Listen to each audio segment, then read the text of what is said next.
Doctor गुलाम server 1, 2, 4 किताब लोगों को पढ़वा देना हमारे जो इलेक्शन मैनिफेस्टो की है। लेकिन लोग कहेंगे अरे भाई ये तो चुनाव आता है तभी लिखते हैं। लेकिन भाई अभी कहूंगा इसके पहले भी हम लोगों ने चुनाव लड़ा है। जो जो कहा है बहनों भाइयों एक एक बात को पूरा किया है, एक एक बात को पूरा किया है। और भी कोई आपको लगा कि पहले के घोषणा पत्र की बात हमने नहीं पूरी की है तो अभी बता देना, तब हमारे घोषणा पत्र पर यकीन मत करना। यदि किया है पहले करके हम वरिष्ठ नागरिक बुजुर्ग जो हैं पहले उनको 1000 रुपया मिलता था, लेकिन 1000 नहीं, उनको भी 3000 रुपये की पेंशन मुहैया कराएंगे, 3000 की पेंशन मुहैया कराएंगे। ऐसे बहुत सारी चीजें जिसे करने का हम लोगों ने फैसला किया है। मैं बात करूंगा तो घंटे भर बात आप लोगों के बीच करनी पड़ेगी। इसलिए बहनों भाइयों मैं आप सबसे अपील करता हूं, कमल के फूल का बटन दबाइए। मोहम्मद गुलाम सरवर जी, यहाँ के प्रभारी मुन्ना सिंह यादव, श्री तापोश विश्वास चुनाव अभिकर्ता, श्री समर कांजीलाल विधानसभा संयोजक और मेरे मौजूद यहाँ पर सभी बहनों एवं भाइयों, आमी सवाई के स्वागतो जनाच्छी।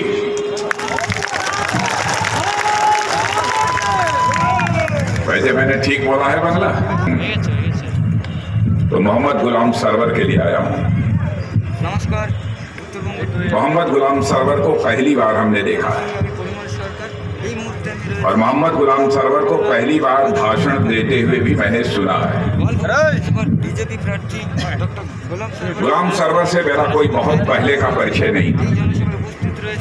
मैं जो भी बात कहूंगा पूरी ईमानदारी के साथ आपके सामने बात करूंगा, क्योंकि हमने जिंदगी में यदि राजनीति की है तो जनता की आंखों में धूल झोंक कर राजनीति नहीं की है, बल्कि जनता की आंखों में आंख डालकर राजनीति की है। इसलिए जो कहूंगा सच, हमारा कभी का इनका परिचय नहीं था, लेकिन लंबे समय से राजनीतिक क्षेत्र में मैं काम कर रहा हूं, लोगों को देखने का, परखने। बहनों भाइयों, जो मैंने गुलाम सरवर को देखा है, आपके कैंडिडेट को सुना है, मैं पूरे विश्वास के साथ कह सकता हूं कि आपने गुलाम सरवर को जिताकर यहां, तो गुलाम सरवर केवल इस क्षेत्र का नेता नहीं बनेगा, बल्कि गुलाम सरवर हिंदुस्तान का नेता बनेगा। मैं आपको कहकर,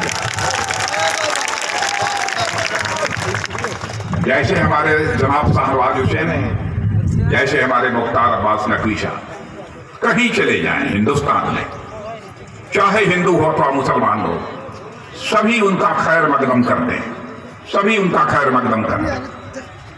और मैं कहकर जा रहा हूं, गुलाम सरवर ये डॉक्टर है, पढ़ा लिखा, कोई इन्हें जाहिल नहीं कह सकता।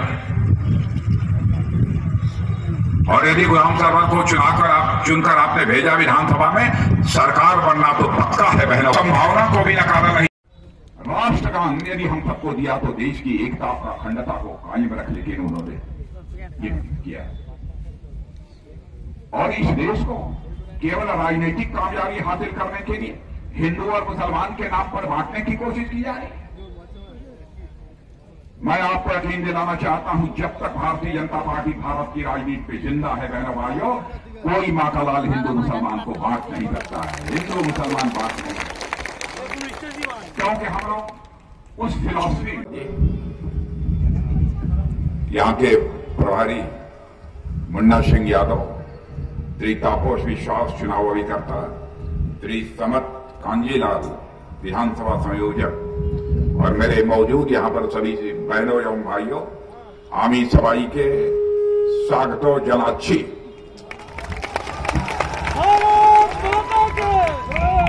वैसे मैंने ठीक बोला है बंगला? और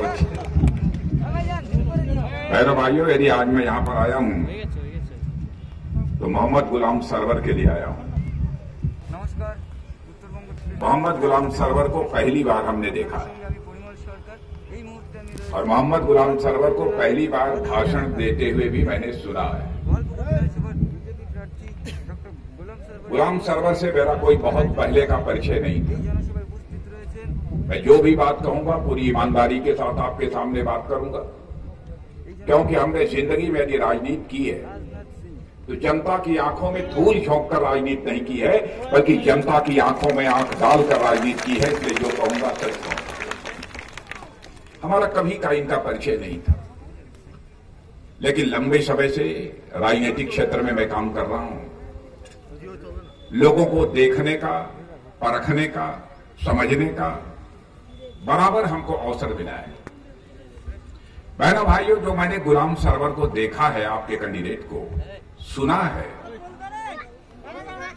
मैं पूरे विश्वास के साथ कह सकता हूं कि ये आपने